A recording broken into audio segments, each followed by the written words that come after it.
O orgulho do fracasso. O Globo, 27 de dezembro de 2003. A word thou choosest, not the better part. Jorge Santayana. Língua, religião e alta cultura são os únicos componentes de uma nação que podem sobreviver quando ela chega ao término da sua duração histórica.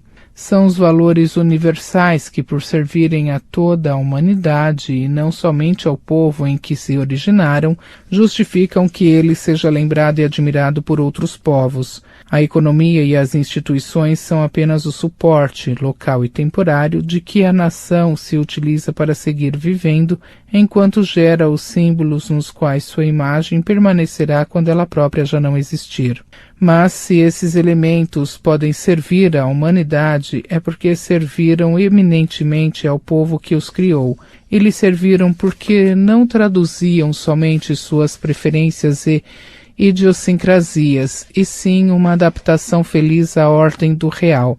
A essa adaptação chamamos veracidade, um valor supralocal e transportável por excelência.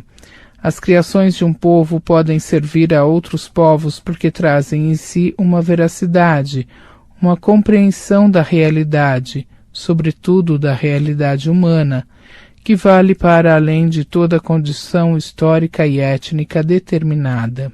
Por isso, esses elementos, os mais distantes de todo o interesse econômico, são as únicas garantias do êxito no campo material e prático. Todo povo se esforça para dominar o ambiente material. Se só alguns alcançam o sucesso, a diferença, como demonstrou Thomas Sowell em Conquest and Cultures, reside principalmente no capital cultural, na capacidade intelectual acumulada que a mera luta pela vida não dá, que só se desenvolve na prática da língua, da religião e da alta cultura. Nenhum povo ascendeu ao primado econômico e político para somente depois se dedicar a interesses superiores. O universo é que é verdadeiro. A afirmação das capacidades nacionais naqueles três domínios antecede as realizações político-econômicas. A França foi o centro cultural da Europa muito antes das pompas de Luís XIV. Os ingleses, antes de se apoderar dos sete mares, foram os supremos fornecedores de santos e eruditos para a Igreja. A Alemanha foi o foco irradiador da reforma e, em seguida, o centro intelectual do mundo, com Kant, Hegel e Schelling, antes mesmo de constituir-se como nação. Os Estados Unidos tinham 3 séculos de religião devota e de valiosa cultura literária e filosófica antes de lançar-se à aventura industrial que os elevou ao cume da prosperidade. Os escandinavos tiveram santos, filósofos e poetas antes do carvão e do aço. O poder islâmico, então, foi de alto a baixo criatura da religião.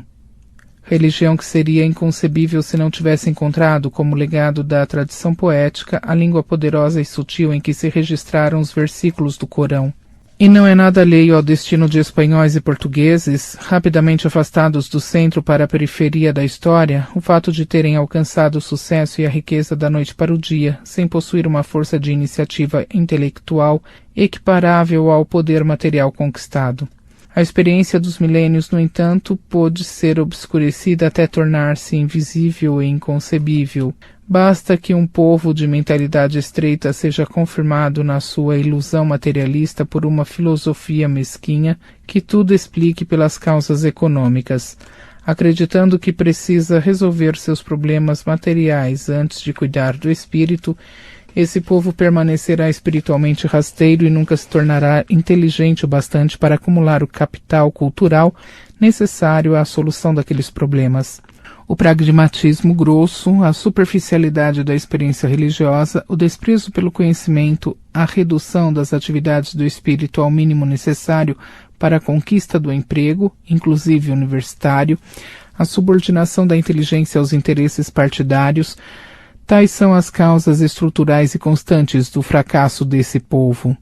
Todas as demais explicações alegadas, a exploração estrangeira, a composição racial da população, o latifúndio, a índole autoritária ou rebelde dos brasileiros, Os impostos ou a sonegação deles, a corrupção e 1001 erros que as oposições imputam aos governos presentes e estes aos governos passados, são apenas subterfúgios com que uma intelectualidade provinciana e acanalhada foge a um confronto com a sua própria parcela de culpa no estado de coisas e evita dizer a um povo pueril a verdade que o tornaria adulto, que a língua, a religião e a alta cultura vem primeiro, a prosperidade vem depois.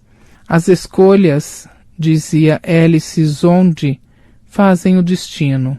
Escolhendo o imediato e o material acima de tudo, o povo brasileiro embotou sua inteligência, estreitou seu horizonte de consciência e condenou-se à ruína perpétua. O desespero e a frustração causados pela longa sucessão de derrotas na luta contra males econômicos refratários a todo o tratamento chegaram, nos últimos anos, a ponto de fusão em que a soma de estímulos negativos produz, pavlovianamente, a inversão masoquista dos reflexos. A indolência intelectual de que nos envergonhávamos foi assumida como um mérito excelso, quase religioso, tradução do amor evangélico aos pobres no quadro da luta de classes. Não podendo conquistar o sucesso, instituímos o ufanismo do fracasso. Depois disso, o que nos resta, se não abdicarmos de existir como nação e nos conformarmos com a condição de entreposto da ONU,